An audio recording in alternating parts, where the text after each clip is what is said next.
বাংলাদেশের সহিংসতা বন্ধে কেন্দ্রের কঠোর ব্যবস্থা নেওয়া উচিত। এবার সরাসরি রাজ্যপালের দরবারে পৌঁছে গেলেন কুণাল ঘোষরা। দাবি জানালেন কেন্দ্রীয় সরকার কেন ব্যবস্থা নিচ্ছে না, হস্তক্ষেপ করুক রাজ্যপাল। অশান্ত বাংলাদেশ, পরপর মন্দির ভাঙচুর, আক্রান্ত হিন্দুরা, চলছে হুমকিও। এসবের মাঝেই সোমবার ভারত বাংলাদেশের বিদেশ সচিবের বৈঠক চলে ঢাকায়। এমন এক পরিস্থিতিতে রাজ্যপালের সঙ্গে দেখা করলেন তৃণমূলের তরফে কুণাল ঘোষ।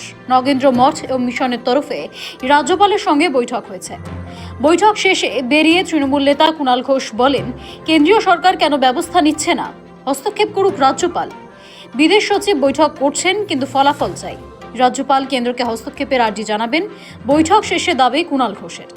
নগেন্দ্র মঠ ও মিশন এবং বাংলা সিটিজেন্স ফোরামের তরফ থেকে বাংলাদেশ ইস্যুতে একটি কর্মসূচি নেওয়া হয়েছিল।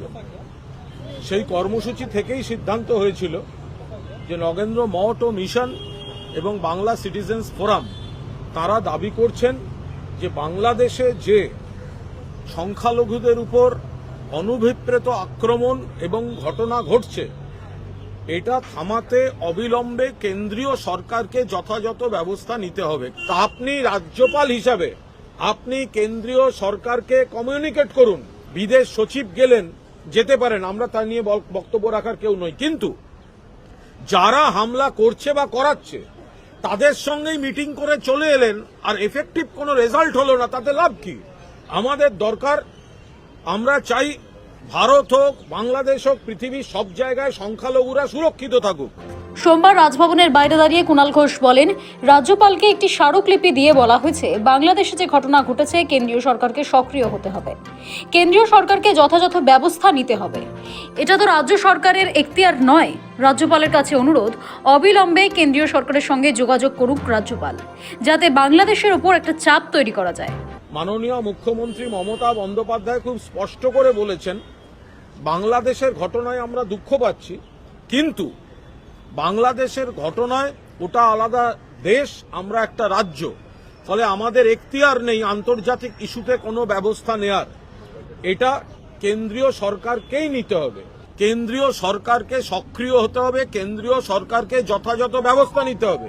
রাজ্যপালের কাছে আমাদের অনুরোধ যে আপনি অবিলম্বে, এটা প্রতিবেশী দেশ শুধু নয়, আমাদের রাজ্যটা প্রতিবেশী রাজ্য এবং একই সঙ্গে একটা মিক্সড পপুলেশনের রাজ্য, আমরা সব ধর্ম সবাই মিলে একসঙ্গে থাকি। তা আপনি রাজ্যপাল হিসাবে আপনি কেন্দ্রীয় সরকারকে কমিউনিকেট করুন যে কেন্দ্র অবিলম্বে প্রয়োজনীয় ব্যবস্থা নিক। বাংলার রাজ্যপাল, আপনি অবিলম্বে কেন্দ্রীয় সরকারকে বলুন যথাযথ ব্যবস্থা নিতে, যাতে এই ধরনের বাংলাদেশের উপর একটা চাপ তৈরি করা যায়, বাংলাদেশকে স্পষ্টভাবে বলা যায় এবং সেটা একটা কার্যকরী ব্যবস্থা হয়, এফেক্টিভ ব্যবস্থা হয়, যাতে ওখানের এই কাজগুলো বন্ধ হয়। কুণাল আরও বলেন, বাংলাদেশে এই ধরনের জিনিস চলতে থাকলে সেটা পশ্চিমবঙ্গ বা ভারতবর্ষে বিরূপ প্রভাব পড়বে এবং এটার এখতিয়ার রয়েছে কেন্দ্রীয় সরকারের। বাংলাদেশের আপত্তিকর ঘটনাগুলোর একটা সামাজিক প্রতিক্রিয়া হচ্ছে, কোনো রাজনৈতিক দল সেটা নিয়ে রাজনীতি করছে, মানুষের ধর্মীয় ভাবাবেগকে বিভেদ তৈরি করার চেষ্টা করছে। এটা হতে পারে না। বাংলাদেশে একের পর এক ঘটনা ঘটছে আর কেন্দ্রীয় সরকার বসে আঙুল চুষছে, এটা তো হতে পারে না।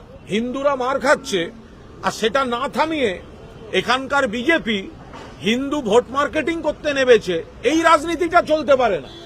কেন্দ্রের হাতে ক্ষমতা, বাংলাদেশকে কড়াভাবে বলা হোক, এটা হচ্ছেটা কি?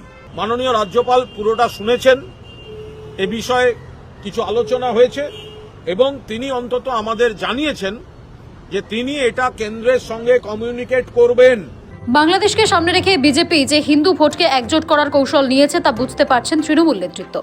সেই কারণে দেরিতে হলেও বাংলাদেশের সংখ্যালঘুদের ওপরে হওয়া হামলার ঘটনায় সমালোচনা করে মুখ খুলেছেন তৃণমূল সুপ্রিমো তথা মুখ্যমন্ত্রী। বাংলাদেশ প্রসঙ্গে কেন্দ্র চুপ কেন, বারবার সে প্রশ্ন তুলেছে বাংলার শাসক দল। বারবার বাংলাদেশের পরিস্থিতি নিয়ে পথে নামেন তৃণমূল নেতা কুণাল ঘোষ।